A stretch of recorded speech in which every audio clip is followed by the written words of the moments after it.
اس کے بعد میں کہتے ہیں ارشاد احمد، السلام علیکم مفتی صاحب۔ وعلیکم السلام ورحمۃ اللہ۔ میں سلام کا جواب دینا آپ لوگوں کو بھول جاتا ہوں، تو اس لیے جتنے لوگوں نے سلام کیا ہے میں ایک مرتبہ میں ان کے سلام کا جواب دے دیتا ہوں، ٹھیک ہے؟ جیسا نام آتا رہے گا ویسے بھی دیتا رہوں گا اگر یاد رہے گا تو، لیکن بعض مرتبہ یاد نہیں رہتا ہے تو بعض لوگوں کی شکایت ہوتی ہے، تو ایک مرتبہ میں سب کے سلام کا جواب دے دیتا ہوں، ٹھیک ہے؟ وعلیکم السلام ورحمۃ اللہ۔ چلیے، ارشاد احمد کہتے ہیں مفتی صاحب شب برات کیوں مناتے ہیں اور اس کے دوسرے دن روزہ کیوں رکھتے ہیں؟ اب دیکھیے، شب برات کے متعلق بہت سارے سوالات تھے، لیکن شب برات تو خیر نکل گئی، چلیے جواب دے دیتا ہوں۔ شب برات کوئی منانے والی رات نہیں ہے، بس یہ عبادت کی رات ہے، ٹھیک ہے؟ تو اس کے اندر زیادہ سے زیادہ عبادت کرنی چاہیے۔ اب ظاہر ہے آپ لوگوں نے عبادت کی ہوگی، تو کوئی منانا یا کوئی خوشی کا دن جیسے عید کا دن ہوتا ہے نا، کوئی ایسے خوشی کا دن نہیں ہے، بس یہ تو عبادت کی ایک نارمل رات ہے، جیسے رمضان کا مہینہ عبادت کا ہے، شب قدر عبادت کی ہے، ایسی عبادت کی رات ہے۔ اور اس کے بعد میں اس شب برات کا جو روزہ ہے 15 شعبان کا، اس کی کوئی خاص فضیلت نہیں ہے، یعنی پورے شعبان کے مہینے میں روزے رکھنے کی فضیلت ہے، ٹھیک ہے؟ تو اس لیے روزہ رکھتے ہیں، کیونکہ پورے شعبان کا مہینہ روزہ رکھنے کا ہے تو لوگ اس دن روزہ رکھ لیا کرتے ہیں۔ تو اگر روزہ رکھ بھی لیں تو ٹھیک ہے، کوئی اس کے اندر حرج کی بات نہیں ہے، بلکہ اچھا ہی ہے، روزہ رکھنا چاہیے۔ اس کے بعد میں کہتے ہیں مفتی صاحب کبھی کبھی ہمارے ماں باپ ہم سے ناراض ہو جاتے ہیں اور مان بھی جاتے ہیں، تو کیا ہماری مغفرت نہیں ہوگی شب برات کے دن؟ نہیں، ایسا کچھ نہیں ہے۔ دیکھیے، ماں باپ ناراض ہوتے ہیں تو وہ آپ کی اچھائی ہی کے لیے ہوتے ہیں، ظاہر ہے ناراض بھی ہوتے ہیں، مان بھی جاتے ہیں، تو ایسی تو کوئی اس کے اندر تو کوئی غلط بات نہیں ہے۔ باقی یہ ہے کہ اگر آپ نے اپنے ماں باپ کا دل دکھایا ہے، تو اگر اندر سے وہ دکھی ہیں، یعنی آپ سے اتنے خفا ہیں کہ بظاہر تو آپ سے بات کر رہے ہیں لیکن اندر سے ان کا دل دکھا ہوا ہے، تو پھر یہ ہوتی ہے اصل ناراضگی۔ تو آپ اپنی طرف سے اپنے والدین کو خوش کرنے کی کوشش کرتے رہیے، اگر کبھی کوئی ایک دو بات آپ کی بری لگ بھی جائیں تو ایسا تو ہوتا ہی رہتا ہے، ایک دو بات ناگوار ہو جاتی ہیں، پھر وہ مان جاتے ہیں، تو جیسا آپ نے کہا مان جاتے ہیں، تو اس کا مطلب یہ ہے کہ زیادہ ان کو کوئی بری آپ کی بات نہیں لگتی ہے، بس کبھی کبھی ناگوار ہوتا ہے تو ناراض ہو جاتے ہیں، پھر مان جاتے ہیں، تو اس کا مطلب یہ ہے کہ آپ سے راضی ہیں، ناراض نہیں ہیں، ٹھیک ہے؟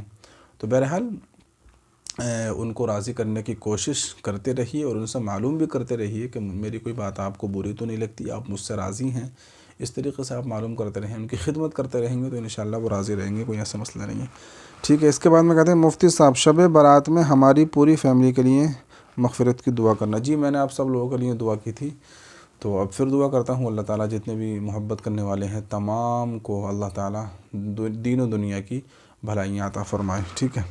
کہتے ہیں فاطمہ انصاری، السلام علیکم مفتی صاحب۔ جی وعلیکم السلام ورحمۃ اللہ۔ فضا کا سوال ہے، السلام علیکم۔ وعلیکم السلام۔ میرا سوال، کسی مسلمان کا کافر سے سود لینا اور سود دینا جائز ہے؟ جی نہیں، بالکل جائز نہیں ہے۔ سود جیسے ہم مسلمان سے نہیں لے سکتے ویسے کافر سے بھی نہیں لے سکتے، ٹھیک ہے؟ سود تو بالکل حرام ہے، یعنی جو چیز حرام ہے تو اس کو نہ ہم کسی مسلمان کے ساتھ کر سکتے ہیں اور نہ ہی کسی غیر مسلم کے ساتھ کر سکتے ہیں۔ ایسا نہیں ہے کہ صاحب اگر سود حرام ہے تو مسلمان سے نہ لو، چلو غیر مسلم سے لے لو، ایسا تو بالکل بھی نہیں ہے، ٹھیک ہے؟ جتنے بھی حرام کام ہیں، جو حرام کام مسلمانوں کے ساتھ بھی حرام ہوں گے وہ دوسرے لوگوں کے ساتھ بھی حرام ہوں گے، ٹھیک ہے؟ اس کے بعد میں کہتے ہیں کسی مسلم لڑکے نے ہندو لڑکی سے زنا کر لیا ہو تو بھی اتنا ہی گناہ ہوگا کبیرہ؟ جی بالکل، میں نے بتا دیا، چاہے مسلمان کے ساتھ کرو غیر مسلم کے ساتھ کرو، بہت بڑا گناہ ہے، ٹھیک ہے؟ کہتے ہیں اللہ کے سوا کسی سے مدد مانگنا اچھا نہیں ہے، تو ہم دنیا کے کاموں میں کسی شخص سے ہیلپ مانگتے ہیں تو بھی غلط ہوگا، جیسے بھائی بہن ایک دوسرے سے ہیلپ مانگتے ہیں، تو یہ کیسا ہے؟ نہیں، کوئی حرج کی بات نہیں ہے۔ دیکھیے، اللہ سے مدد مانگنے کا مطلب یہ ہے نا، یعنی دنیا میں ہم ایک دوسرے سے جو مدد مانگتے ہیں نا، تو اس کا مطلب یہی ہوتا ہے کہ اللہ تبارک و تعالی نے اس کو ہماری ضرورت پورا کرنے کا ذریعہ بنایا ہے، اور جو اصل ضرورت پورا کرنے والا ہے، جو اصل مالک ہے، وہ تو اللہ تبارک و تعالی ہی ہے۔ اب جیسے ہم کسی دکان پہ جاتے ہیں، بھئی یہ سامان دے دو، فلاں سامان دے دو، اب جیسے شوہر گھر میں آتا تو بیوی سے کہتا ہے بھئی کھانا دے دو، اسی طریقے سے استاد اپنے شاگرد سے کوئی چیز منگاتا ہے، تو اس کا مطلب یہ تھوڑی ہے کہ بھئی وہ شاگرد ہی سے مانگ رہا ہے یا شوہر بیوی ہی سے مانگ رہا ہے، اس کا مطلب یہ تھوڑی، یعنی اللہ تبارک و تعالی نے اس کو ذریعہ بنایا ہے، تو انسان ایک دوسرے کی ضرورت پوری کرتا ہے تو ایک دوسرے کا کام آتا ہے، یہ ذریعہ ہے، تو اصل ضرورت پوری کرنے والا تو اللہ ہی ہے، لیکن اللہ تبارک و تعالی کسی کو بھی ذریعہ بنا دیتا ہے آپ کا، ٹھیک ہے؟ اب جیسے اللہ کے رسول علیہ الصلوۃ والسلام کے پاس حضرت جبریل علیہ الصلوۃ والسلام پیغام لے کر آیا کرتے تھے، تو اللہ تعالیٰ چاہتا تو ڈائریکٹ بھیج دیتا، لیکن اللہ تعالیٰ نے ذریعہ بنایا تھا حضرت جبریل علیہ الصلوۃ والسلام کو۔ اور یہ دنیا جو ہے اسباب ہی سے چلتی ہے، یعنی کوئی نہ کوئی سبب ضرور ہوتا ہے، آپ محنت کیجئے، کوشش کیجئے، اللہ تعالیٰ کسی نہ کسی چیز کو ذریعہ بنا دے گا، ٹھیک ہے نا۔ تو ڈائریکٹ اللہ تبارک و تعالی ہمارا کام بنا دے تو اس کے لیے تو بہت اعلیٰ درجے کا ایمان چاہیے۔ جیسے کہ نبی ہوا کرتے تھے، صحابہ ہوا کرتے تھے، بس 2 رکعت نماز پڑھی چکی چلنا شروع ہو گئی، 2 رکعت نماز پڑھی آسمان سے بارش شروع ہو گئی، تو یہ بھی ہو سکتا ہے، لیکن اس کے لیے بہت اعلیٰ درجے کا ایمان چاہیے، جو آج کے زمانے میں تو بہت مشکل ہے۔ آج کے زمانے میں بھی ہو سکتا ہے اگر کوئی ایسا اللہ والا ہو تو، لیکن بہرحال اللہ تعالیٰ نے جو ہے اس دنیا کو جو ہے نا اسباب کے ساتھ جوڑا ہے۔ آپ کوئی نہ کوئی سبب اختیار کیجئے، کوئی نہ کوئی کام کیجئے، محنت کیجئے، اللہ تعالیٰ جو ہے آپ کی مدد کرے گا اور اللہ تعالیٰ آپ کو وہ چیز عطا کر دے گا، ٹھیک ہے۔ اس کے بعد میں جی ارشاد احمد کہتے ہیں مفتی صاحب، ماں باپ کی جائیداد میں بیٹیوں کا حق ہوتا ہے جو آج کل بہت کم دیتے ہیں اور اس کے بدلے میں جہیز دیتے ہیں، تو کیا پھر بھی ماں باپ کی پکڑ ہوگی مفتی صاحب؟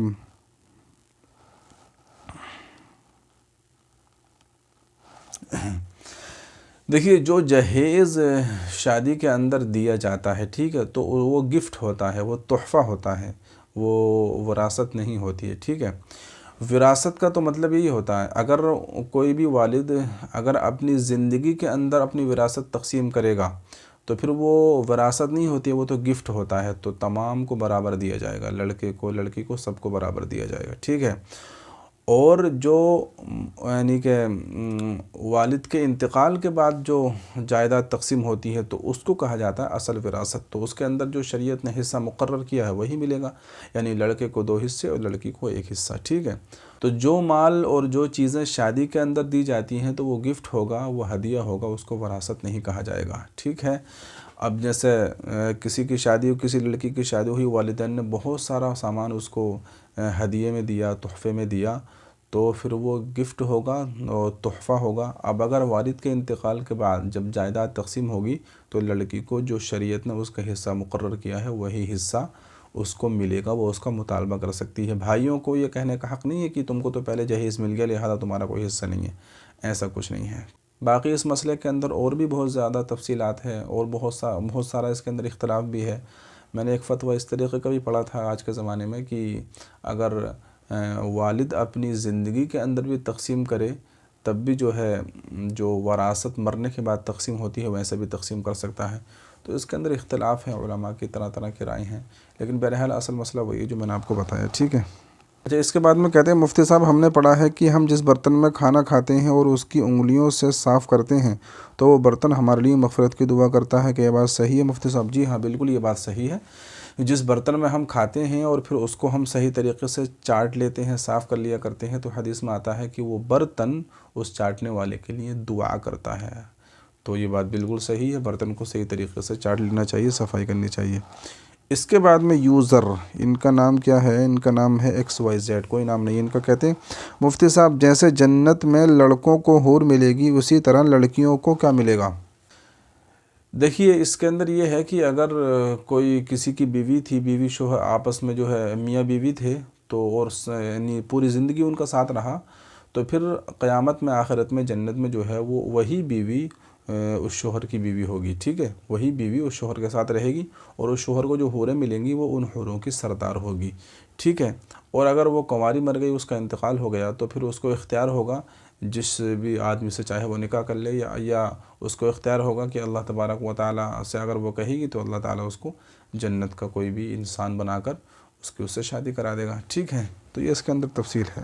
اچھا، اس کے بعد میں کہتے ہیں السلام علیکم مفتی صاحب، میں عرفان ٹھاکر آنند گجرات سے، کہتے ہیں ماشاءاللہ آج کا یعنی جمعے کا بیان بہت اچھا رہا، اسی طرح ہر جمعے کا بیان اپلوڈ کریں۔ جی انشاءاللہ کوشش کروں گا۔ بنش آفیشیل کہتے ہیں السلام علیکم ورحمۃ اللہ وبرکاتہ۔ وعلیکم السلام ورحمۃ اللہ۔ میرا سوال یہ ہے کہ بغیر محرم کے تمام خواتین ایک ساتھ حج کرنے جا سکتی ہیں؟ جی نہیں، بالکل نہیں جا سکتی، خواتین اکیلے حج کرنے نہیں جا سکتی، چاہے جوان ہو یا بوڑھی ہو کوئی بھی ہو، اکیلے حج پر جانے کی بالکل اجازت نہیں ہے۔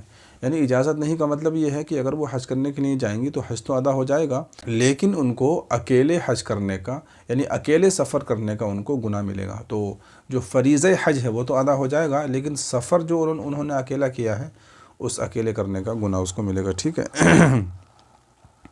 اچھا صاحب، اس کے بعد میں یوزر، ان کا نام کہتے ہیں السلام علیکم مفتی صاحب، میں عرفان ٹھاکر آنند گجرات سے۔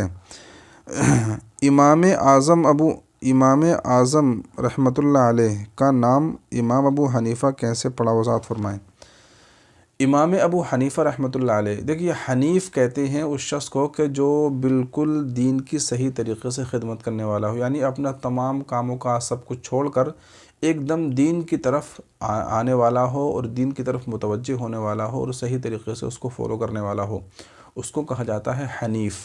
تو امام ابو حنیفہ رحمۃ اللہ علیہ نے جو ہے اسی طریقے سے دین کی خدمت کی کہ بہت ہی انہماک کے ساتھ، توجہ کے ساتھ دین میں لگے اور جو ہے اس پر ریسرچ کیا اور انہوں نے جو ہے مسئلے مسائل نکالے، اس وجہ سے ان کو امام ابو حنیفہ کہا جاتا ہے، یعنی دین کی طرف بالکل متوجہ ہونے والے، ٹھیک ہے۔ باقی امام ابو حنیفہ کا جو نام ہے تو ان کا نام ہے نعمان بن ثابت، ٹھیک ہے، نعمان نام تھا۔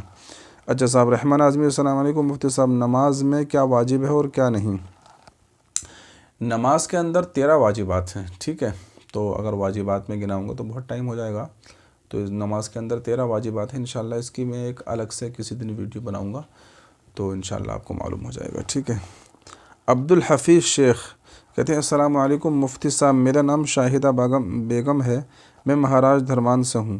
میرا ایک سوال ہے، رمضان میں تراویح کی نماز کے بعد جو دعا پڑھی جاتی ہے کیا وہ صحیح ہے؟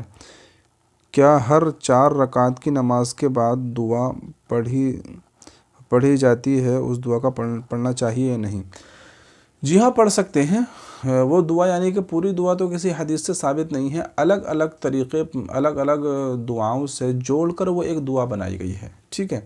تو فقہا نے یہ یعنی کہ عوام کے لیے اور لوگوں کی آسانی کے لیے ایک دعا بنا دی ہے، تو اس دعا کو بالکل آپ پڑھ سکتے ہیں، باقی یہ دعا کوئی ضروری اور لازم نہیں ہے، تو یہ دعا پڑھنا ٹھیک ہے، پڑھنا چاہیے، بہت اچھے اس کے الفاظ ہیں، باقی کوئی ایسا نہیں ہے کہ یہ سنت سے ثابت ہو، نبی ایسا پڑھتے ہوں، یعنی کہ سنت ہو، ایسا کچھ نہیں ہے، لیکن جس کے جو الفاظ ہیں، جو اس کا معنی مطلب ہے، جو ترجمہ ہے، بہت اچھا ہے، تو اس دعا کو پڑھنے کو فقہا کہتے ہیں اور کتابوں کے اندر لکھی ہوئی ہے، کوئی ناجائز یا حرام نہیں ہے، یعنی کہ اچھا ہی آپ پڑھیں گے تو اس دعا کو یاد کر لیجئے اور زیادہ سے زیادہ ہر تراویح یعنی ہر 4 رکعت کے بعد اس کو آپ پڑھا کیجیے، بہت اچھا ہے، ٹھیک ہے۔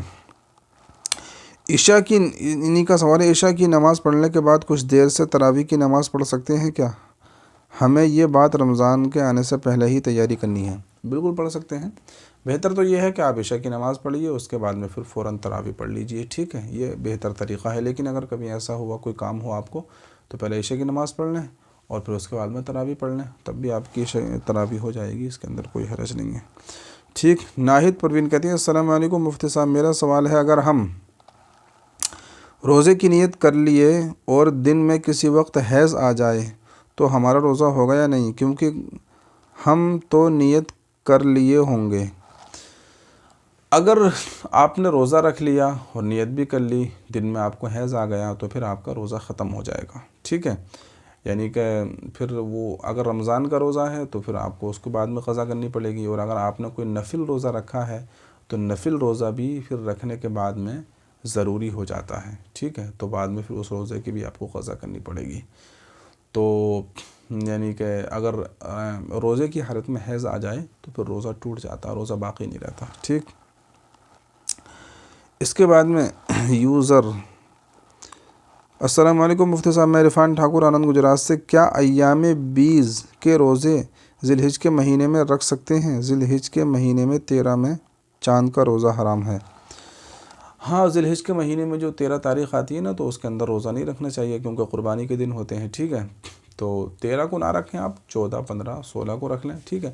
ایام بیز کے جو روزے کہے جاتے ہیں نا تو یہ کوئی ضروری نہیں ہے کہ آپ علیہ الصلوۃ والسلام ہر مہینے میں ایام بیز ہی کے روزے رکھتے تھے، بلکہ ہر مہینے میں 3 دن کے روزے رکھتے تھے، ٹھیک ہے۔ تو 3 دن کے روزے کبھی کبھی ایسا بھی ہوتا تھا کہ شروع مہینے میں رکھ لیے، کبھی آخر میں رکھ لیے، کبھی درمیان میں رکھ لیے، لیکن زیادہ تر جو معمول تھا وہ یہی تھا کہ آپ علیہ الصلاۃ والسلام ایام بیس کے روزے رکھا کرتے تھے، یعنی 13، 14، 15 کے، ٹھیک ہے۔ تو جیسے قربانی کے دن آ گئے اور کسی کا معمول ہے ایام بیس کے روزے رکھنے کا، تو پھر وہ 13 کا نہ رکھے، 13 کا نہ رکھے، یعنی کہ جو قربانی کے شروع کے 10 دن ہوتے ہیں بہت فضیلت والے ہیں، تو شروع کے 10 دن میں روزے رکھ لے، 3 روزے رکھ لے، بس مہینے کے 3 روزے ہو جائیں گے۔ تو مہینے کے 3 روزے رکھنا اصل ہے، ٹھیک ہے۔ اچھا صاحب، چلیے اس کے بعد میں کہتے ہیں خودکشی کر کے جو انسان مرتا ہے وہ ہمیشہ جہنم میں رہے گا۔ مفتی صاحب، ہمیشہ جہنم میں رہے گا، دیکھیں ایسا ہے، اگر خودکشی کو کوئی حلال سمجھتا ہے کہ خودکشی کرنا ٹھیک ہے، تب تو اس نے یعنی کہ ایک غلط نظریہ قائم کیا ہے جو شریعت کے خلاف ہے، تو پھر ایسا شخص تو ہمیشہ کے لیے جہنم میں رہے گا، ٹھیک ہے۔ باقی یہ ہے کہ اگر وہ خودکشی کو حلال نہیں سمجھتا، حرام ہی سمجھتا ہے، تو پھر اس شخص کے بارے میں یہ ہے کہ وہ اپنی سزا بھگتنے کے بعد جو بھی اللہ تبارک و تعالیٰ اس کو سزا دے گا، وہ سزا بھگتنے کے بعد پھر جو ہے جنت میں چلا جائے گا۔ تو یہی ہے بس، اگر خودکشی کو کوئی حلال سمجھتا ہے جو کہ حرام ہے تو اس کے لیے پھر یہ حکم ہے۔ باقی اللہ تعالیٰ اپنی مرضی سے اس کو بھی معاف کرنا چاہے تو معاف کر سکتا ہے، ٹھیک ہے۔ عام طور سے لوگ ایسی کرتے ہیں، خودکشی کو حلال تو نہیں سمجھتے، بس کسی مجبوری میں، پریشانی میں آ کر لیتے ہیں، لیکن بہرحال بہت بڑا گناہ ہے۔ حدیث میں یہی ہے، جو بندہ خودکشی کرے گا، یعنی جس طریقے سے اپنے آپ کو مارے گا نا، تو جہنم میں اس کو ایسی عذاب ہوگا۔ اگر کسی نے اپنے آپ کو چاقو سے قتل کیا ہے تو جہنم میں ایسی عذاب ہوگا، کسی نے اپنے آپ کو اوپر سے گرا دیا تو جہنم میں اسی طریقے سے اس کو عذاب ہوگا، کسی نے اپنے آپ کو آگ سے جلا لیا تو جہنم میں اس کو اسی طریقے کا عذاب دیا جائے گا۔ تو یہ ہے معاملہ، ٹھیک ہے۔ اچھا، رحمان اعظمی کہتے ہیں حضور صلی اللہ علیہ وسلم کو مصطفیٰ کیوں کہتے ہیں؟ مصطفیٰ کا مطلب ہوتا ہے چنا ہوا، پسندیدہ، جس کو پسند کیا گیا ہو، تو چونکہ آپ علیہ الصلاۃ والسلام پسندیدہ ہیں، چنے ہوئے ہیں، اس لیے مصطفیٰ آپ کو کہا جاتا ہے۔ شریف صاحب بہت سارے انہوں نے سوال کیے ہیں۔ شریف صاحب کہتے ہیں السلام علیکم مفتی صاحب۔ وعلیکم السلام ورحمۃ اللہ۔ اللہ نے فرشتے کو کس چیز سے بنایا ہے؟ اللہ تعالیٰ نے انسان کو مٹی سے بنایا ہے، جنات شیاطین کو آگ سے بنایا ہے، فرشتوں کو اللہ تبارک و تعالیٰ نے نور سے بنایا ہے، ٹھیک ہے۔ کہتے ہیں دنیا میں انسان کو فرشتے کب دکھتے ہیں؟ فرشتے تو انسانوں کو نہیں دکھتے ہیں۔ دیکھیے آپ علیہ الصلاۃ والسلام کے پاس جو جبریل امین علیہ الصلاۃ والسلام وہی لے کر آتے تھے نا، تو ایک مرتبہ آپ علیہ الصلاۃ والسلام نے ان کو اپنی اصلی شکل میں دیکھا تھا، تو بتایا کہ ایک پر جو ہے مشرق میں، ایک مغرب میں، یعنی بہت لمبے چوڑے ان کے بازو تھے۔ تو اپنی اصل حالت پر تو فرشتوں کو نہیں دیکھا جا سکتا، باقی یہ ہے کہ اللہ تعالیٰ اگر کسی کو دکھانا چاہے تو دکھا بھی دیتا ہے، لیکن بہرحال عام انسان ان کو نہیں دیکھ سکتا۔ کہتے ہیں اسلام کے 5 ارکان کون سے ہیں؟ اسلام کے 5 ارکان وہی ہیں، ایمان ہے، نماز ہے، روزہ ہے، زکوٰۃ ہے، حج ہے، ٹھیک ہے۔ کہتے ہیں ایمان کیا ہے اور کتنی چیزوں پر ایمان لانا ضروری ہے؟ دیکھیے اصل تو ایمان صرف 2 چیزوں پر لانا ضروری ہے، اللہ اور اس کے رسول صلی اللہ علیہ وسلم کو ماننا، ٹھیک ہے۔ اب دیکھیے جب آپ نے اللہ کو مان لیا تو پھر اللہ سے متعلق جتنی چیزیں ہیں ان کو بھی ماننا ضروری ہوگا۔ یعنی اللہ کے ماننے کا کیا مطلب؟ یعنی اللہ نے جو حکم دیا ہے ان کو بھی ماننا پڑے گا۔ اللہ نے کیا حکم دیا؟ نماز پڑھو، روزہ رکھو، زکوٰۃ دو، رمضان کے روزے رکھو، یہ ساری چیزیں اللہ نے بتائیں گی نا، تو ان چیزوں کو ماننا بھی ضروری ہوگا۔ اس کے بعد میں جو اللہ نے قرآن کریم کے اندر بنیادی باتیں بتائی ہیں، مرنے کے بعد زندہ ہونا، مرنا، قبر، آخرت، جنت، دوزخ، جہنم، یہ ساری چیزیں بتائی ہیں، ان پر بھی ایمان لانا ضروری ہوگا۔ فرشتے ہیں، یہ ساری چیزیں ہیں، اچھی بری تقدیر ہے، ان ساری چیزوں پر ایمان لانا بھی ضروری ہوگا۔ تو اللہ پر ایمان لانا ہے سب سے پہلے، تو اللہ پر ایمان انسان لے آیا تو پھر ان تمام چیزوں کو بھی ظاہر ہے وہ مانے گا ہی۔ اگر اللہ کو تو مانتا ہے کہ ٹھیک ہے میں اللہ کو مانتا ہوں، لیکن جنت کو نہیں مانتا، جہنم کو نہیں مانتا، فرشتوں کو نہیں مانتا، تو پھر اس کے ایمان کا کوئی اعتبار نہیں ہے، ٹھیک ہے۔ ان تمام چیزوں کو بھی ماننا پڑے گا۔ اس کے بعد میں نمبر 5 کہتے ہیں مسلمان کے لیے ختنہ کروانا ضروری ہے؟ جی ہاں، ختنہ کروانا آپ یوں سمجھیے کہ سنت، بلکہ سنت سے بھی زیادہ واجب کے قریب ہے، تو ختنہ کروانا ضروری ہے بہرحال۔ باقی یہ ہے کہ اگر کسی کی ختنہ نہ ہو تب بھی وہ مسلمان کہلائے گا، ٹھیک ہے۔ اچھا، کہتے ہیں اسلام قبول کرنے کے بعد نام بدلنا ضروری ہے کیا؟ دیکھیے اگر اس کا نام ایسا ہے کہ جو اسلامی نام نہیں ہے، کوئی اور غلط طریقے کا اس کا نام ہے، تب تو نام اس کا بدلنا ضروری ہوگا، لیکن اگر اس کا نام ٹھیک ٹھاک ہے، اس کے معنی ٹھیک ہیں، تو بدلنے کی کوئی ضرورت نہیں ہے۔ لیکن بہرحال اگر اس کا نام غلط بھی ہے تب بھی اگر بدلا نہیں گیا تب بھی اس کو مسلمان تو مانا ہی جائے گا اگر وہ اسلام لے آیا ہے تو ٹھیک ہے. تو نام کے بدلنے نہ بدلنے سے اس کی مسلمان ہونے پر کوئی فرق نہیں پڑے گا. لیکن بہرحال اگر غلط نام ہے، اس کے معنی غلط ہیں، تو پھر اس کو بدل دینا چاہیے. اس کے بعد میں کہتے ہیں نفس کی پیروی کرنا کیا ہے؟ کیا یہ بھی شرک ہے؟ نفس کی پیروی کرنا کہ یہ بھی شرک ہے؟ نہیں، نفس کی پیروی کرنا شرک کیوں ہوگا؟ شرک تو وہی ہوگا نا جو اللہ کے ساتھ کسی اور کو شریک ٹھہرائے. اب نفس تو طرح طرح کی باتوں کا حکم دیتا ہے کہ بھئی نماز مت پڑھو، زکوٰۃ مت دو، حج مت کرو، روزہ مت رکھو، غلط باتوں کو دیکھو، بد نظری کرو. یہ ساری چیزیں نفس جو ہے اس پر ابھارتا ہے، بری بری باتوں کا حکم دیتا ہے. تو اگر ان باتوں کو انسان کر لیتا ہے اور اس کو حرام سمجھتا ہے، اپنے آپ کو ملامت کرتا ہے، تب یہ کوئی شرک نہیں ہے. کوئی گناہ تو ہے، لیکن یہ ہے کہ انسان اس سے شرک نہیں ہوگا. ٹھیک ہے، یہ شرک نہیں ہوگا. شرک تو یہی ہوگا کہ انسان اللہ تبارک و تعالیٰ کے علاوہ کسی اور کو مانے. یہ جو اللہ تبارک و تعالیٰ کے کام ہیں ان کاموں میں کسی اور کو شریک ٹھہرائے، تو یہ شرک ہوگا. ٹھیک ہے. اس کے بعد میں کہتے ہیں اپنے نفس کو کنٹرول میں کیسے کریں؟ نفس کو کنٹرول میں کیسے کریں؟ جن باتوں کا نفس حکم دیتا ہے ان کی جو وعید ہیں ان پر آپ دھیان دیں. نماز کے بارے میں اگر نفس آپ کو یہ کہے کہ نماز مت پڑھو، دیکھیے اللہ کے نبی نے کیا فرمایا کہ بین العبد و بین الکفر ترک الصلاۃ، کہ بندے کے درمیان اور کفر کے درمیان صرف نماز کا چھوڑ دینا ہے. تو اللہ کے نبی علیہ الصلاۃ والسلام نے نماز چھوڑنے والے بندے کو کافر کے قریب لا کر کھڑا کر دیا. یعنی کافر تو نہیں ہوتا، علماء فرماتے ہیں، لیکن اس نے کافروں والا عمل کیا. تو آپ اپنے آپ کو سوچئے کہ میں کافروں والا عمل کر رہا ہوں. تو اس طریقے سے اپنے نفس کو کنٹرول میں کیا جا سکتا ہے. ٹھیک ہے. باقی یہ ہے کہ اللہ تعالیٰ کے عذاب سے جنت جہنم اپنے سامنے رکھیے تو جو ہے نفس کنٹرول میں ہو جائے گا. ٹھیک ہے. باقی اللہ کا ذکر کرتے رہیے، یہ سارے کام کیجیے. اس کے بعد میں کہتے ہیں تنہائی میں گناہ سے کیسے بچیں؟ بھائی اللہ کا ذکر کرتے رہو، تنہائی میں زیادہ رہو ہی نا. ٹھیک ہے. باقی تنہائی میں دیکھیے گناہ سے بچنا، اس کے لیے ہمت اور حوصلہ چاہیے. کیسے بچیں، کیا کریں، اس سے کام نہیں چلے گا. آپ کے پاس ہمت ہونا چاہیے، حوصلہ ہونا چاہیے، اللہ کا ڈر آپ کے دل میں ہونا چاہیے. اللہ کا ڈر آپ کے دل میں کیسے پیدا ہوگا کہ جو گناہوں کی جن گناہوں پر جو وعیدیں آئی ہیں ان کو اپنے سامنے رکھیے، کتابوں کو پڑھیے، حدیثوں کو اپنے سامنے رکھیے، قرآن کی آیتیں آپ کے سامنے ہونی چاہیے. تبھی جو ہے آپ تنہائی کے گناہ سے بچ سکتے ہیں. صرف وظیفہ کر لینا، کوئی کچھ پڑھ لینا، اس سے کام نہیں چلے گا. ہمت چاہیے، حوصلہ چاہیے. ٹھیک ہے. اچھا صاحب، اس کے بعد میں کہتے ہیں مجھے اللہ اور اسلام کے بارے میں بہت برے خیالات آتے ہیں، میں کیا کروں؟ برے خیالات کیوں آتے ہیں آپ کو؟ بھائی اللہ نے آپ کا کیا بگاڑا ہے؟ اللہ نے آپ کو بنایا. آپ ذرا سوچئے، آپ یہ سوچئے کہ اللہ تبارک و تعالی نے مجھے بنایا ہے، مجھے کھانے کو دیتا ہے، پینے کو دیتا ہے. سارے کام اللہ تبارک و تعالی میرے بناتا ہے. ہاں یہ ہو سکتا ہے اللہ تعالی نے کسی کو امیر بنایا، کسی کو غریب بنایا، لیکن دنیا ہی میں بنایا نا امیر و غریب. آخرت کے اندر تو سب برابر ہوں گے. جس کو غریب بنایا اللہ تبارک و تعالی، حدیث میں آتا نا کہ جو غریب جو ہے وہ مالداروں سے 5000 پتہ نہیں اس طریقے کا آتا کہ 500 سال پہلے شاید جنت میں چلے جائیں گے. تو اگر دنیا میں آپ غریب ہیں تو آخرت کے اعتبار سے تو آپ مالدار ہی ہیں. ٹھیک ہے. اگر آپ کے اعمال اچھے ہیں تو پھر اللہ تبارک و تعالی کے نزدیک غریب یا امیر کچھ نہیں ہے. تو اس طرح کے برے خیالات کچھ نہیں آنے چاہیے. بھائی اللہ نے ہم کو کھانے کو دیا، پینے کو دیا، رہنے کو دیا، پانی دی، سانس دی، ہوا دی، سب کچھ دیا، تو برے خیالات آپ کو کیوں آتے ہیں؟ اس سے توبہ کرنے چاہیے، ایسی باتیں نہیں کرنی چاہیے. ٹھیک ہے. اس کے بعد میں کہتے ہیں مسٹربیشن ایک بار کرنے سے کتنا بڑا گناہ ہوتا ہے؟ یہ تو بہت بڑا گناہ ہے. حدیث میں آتا ہے کہ کل قیامت کے دن اللہ تبارک و تعالیٰ 7 لوگوں کی طرف نگاہ اٹھا کر بھی نہیں دیکھے گا. ان میں سے ایک شخص وہ بھی ہوگا جو مشت زنی کرنے والا ہوگا، یعنی اپنے ہاتھ ہی سے یہ غلط کام کرنے والا ہوگا. تو اللہ تبارک و تعالیٰ ایسے شخص کی طرف نظر اٹھا کر بھی نہیں دیکھے گا. تو بہت بڑا گناہ ہے یہ. کہتے ہیں خوشبو کی کون سی عطر اچھی ہوتی ہے؟ خوشبو کی تو جو مہنگی ہوگی، اچھی ہوگی، وہی بڑھیا ہوگی. اب جتنی مہنگی ہوگی وہ اتنی ہی اچھی ہوگی. ٹھیک ہے نا. تو آپ یہ تو مارکیٹ میں معلوم کر سکتے ہیں. باقی میں تو وہ لگاتا ہوں عود کویتی کبھی کبھی، تو وہ بھی آپ لگا سکتے ہیں. کہتے ہیں خوشبو کی ہاں یہ ہو گیا. دنیا میں کتنے نبی آئے؟ دنیا میں کم و بیش 24,000 انبیاء کرام علیہم الصلوۃ والسلام آئے ہیں. کہتے ہیں اسلام دنیا میں کیسے پھیلا؟ اسلام دنیا کے اندر اخلاق کے طور پر پھیلا ہے.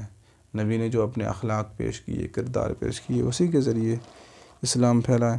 کہتے ہیں ہم اپنی مرضی سے پیدا نہیں ہوئے تو اللہ تعالی ہمیں سزا اور جزا کیوں دے گا؟ دیکھیے اپنی مرضی سے پیدا نہیں ہوئے، لیکن جب دنیا کے اندر آ گئے تب تو اللہ تبارک و تعالی نے آپ کو دونوں راستے دکھا دیے، بھئی یہ سیدھا راستہ ہے، یہ غلط راستہ ہے۔ جس راستے پر آپ چاہو چلو، تو یہ تو آپ کے اختیار میں ہے۔ آپ اچھے کام کریں گے تو آپ کو اچھا بدلہ ملے گا، برے کام کریں گے تو برا بدلہ ملے گا۔ باقی یہ کہنا کہ ہم اپنی مرضی سے نہیں آئے، تو یہ تو بالکل ایک واہیات بات ہے، غلط بات ہے۔ ٹھیک ہے آپ اپنی مرضی سے نہیں آئے، لیکن اللہ تبارک و تعالی نے جب آپ کو دنیا میں پیدا کیا تو بالکل صحیح سالم بنایا نہیں؟ آپ کو آنکھ بھی دی، ناک بھی دی، کھانے کو بھی دیا، پینے کو بھی دیا، ساری سہولتیں آپ کو میسر کی۔ تو ایسا تو نہیں ہے کہ اللہ تعالی نے آپ کو بس پیدا کر دیا اور کہیں جنگلوں میں بھیج دیا جاؤ رہو اور جو ہے ایسی جانوروں کی طرح رہو، ایسا تو نہیں ہے۔ اللہ تعالی نے آپ کو شعور دی، عقل دیا، سب کچھ دیا۔ تو یہ تو کہنے کی کوئی بات نہیں ہے۔ جس طریقے سے آپ کسی ملک میں رہتے ہیں تو اس ملک کے قانون کو آپ کو فالو کرنا پڑے گا۔ اب آپ یہ تو نہیں کہہ سکتے کہ بھائی میں اس ملک کے قانون کو فالو نہیں کرتا، کہ میں بھائی اپنی مرضی سے رہنا چاہتا ہوں، میرا آپ سے کوئی تعلق نہیں ہے، تو ایسا تو نہیں ہو سکتا۔ ملک والے آپ کو نکال کر باہر پھینک دیں گے، ٹھیک ہے، یا کہیں گے پھر یہ تو پاگل ہے، تو ایسا تو نہیں ہو سکتا۔ خیر، تو دیکھیے اللہ تعالیٰ نے، ٹھیک ہے آپ اپنی مرضی سے نہیں آئے ہیں، لیکن اللہ تبارک و تعالیٰ نے آپ کو پیدا کرنے کے بعد ساری چیزیں سہولیات فراہم کی اور سب کچھ آپ کو بتا دیا۔ تو پھر اگر آپ غلط کریں گے تو آپ کو غلط اس کا بدلہ ملے گا، اچھا کریں گے تو اچھا بدلہ ملے گا، ٹھیک ہے۔ اس کے بعد میں جی کہتے ہیں دنیا کتنے دن میں بنائی اللہ نے؟ دنیا اور زمین و آسمان کو اللہ تبارک و تعالی نے 6 دن کے اندر بنایا، یہ قرآن کے اندر آتا ہے، ٹھیک ہے۔ کہتے ہیں جنت میں سونے کا محل ہوتا ہے کیا؟ بالکل، جو آپ چاہیں گے وہ ملے گا، سونا ملے گا، چاندی ملے گا، بالکل ملے گا۔ کہتے ہیں درود پاک پڑھ کر ایصال ثواب کرنا ہوگا یا پھر درود پاک پہنچ جائے گا آٹومیٹک؟ بس نیت کر لیں آپ کہ میں نے درود پاک پڑھا ہے، فلاں کے لیے پڑھا ہے، اس کو پہنچ جائے گا۔ یا پھر یہ ہے کہ درود پاک صرف آپ نبی کے لیے پڑھا ہے تو نبی پر بھی وہ درود پاک پہنچ جائے گا، ٹھیک ہے۔ تو نبی، جب ہم درود پاک پڑھتے ہیں تو نبی ہی کے لیے پڑھتے ہیں نا، بھئی نبی کے درجات بلند ہوں تو بس پڑھتے ہی ڈائریکٹ پہنچ جائے گا۔ اور اگر آپ اس کا ثواب کسی کو پہنچانا چاہتے ہیں تو پہنچا بھی سکتے ہیں، ٹھیک ہے۔ کہتے ہیں جنت میں لڑکیوں کو 72 حوریں ملیں گی اور جنت میں لڑکوں کو 72 حوریں ملیں گی اور لڑکیوں کو 72 حوروں کی ملکہ بنایا جائے گا، کہ یہ حدیث صحیح ہے؟ جی ہاں، ایسی بات آتی ہے کہ جو شادی شدہ جوڑا ہوگا جب وہ جنت میں جائے گا تو جنت کے اندر بھی ان کی آپس میں شادی رہے گی، ٹھیک ہے۔ تو جب شوہر کو 72 حوریں ملیں گی تو ان 72 حوروں کی سردار اس دنیا کی عورت کو بنایا جائے گا، ٹھیک ہے۔ جی عدنان قریشی کہتے ہیں السلام علیکم مفتی صاحب، پاکستانی پنج سورہ میں شب برات کی خاص نفل نماز لکھی ہے، اس کو پڑھنا کیسا ہے؟ شب برات تو خیر گزر گئی، چلیے۔ تو دیکھیے شب برات کی کوئی بھی خاص نماز نہیں ہے، جو پاکستانی پنج سورہ میں جو نماز لکھی ہے تو وہ صحیح نہیں ہے، ٹھیک ہے۔ کوئی بھی خاص نماز نہیں ہے، جو بھی نفل نماز آپ پڑھنا چاہیں ویسی جتنی چاہیں پڑھ سکتے ہیں، ٹھیک ہے۔ تو چلیے آج کے یہ کچھ سوالات تھے، میں نے جواب دینے کی کوشش کی۔ اگر آپ کا سوال آپ کو مل جائے تو کومنٹ میں جزاک اللہ کوئی بھی ایک دعائیہ جملہ ضرور لکھیے گا۔ اگر کسی کا سوال رہ گیا ہے تو اس کے لیے معذرت، اپنا سوال پھر کیجئے، انشاءاللہ اگلے ایپیسوڈ میں اس کا جواب دیا جائے گا۔ تو دعاؤں کی گزارش ہے اس ایپیسوڈ کو زیادہ سے زیادہ شیئر کیجئے۔ السلام علیکم ورحمۃ اللہ وبرکاتہ۔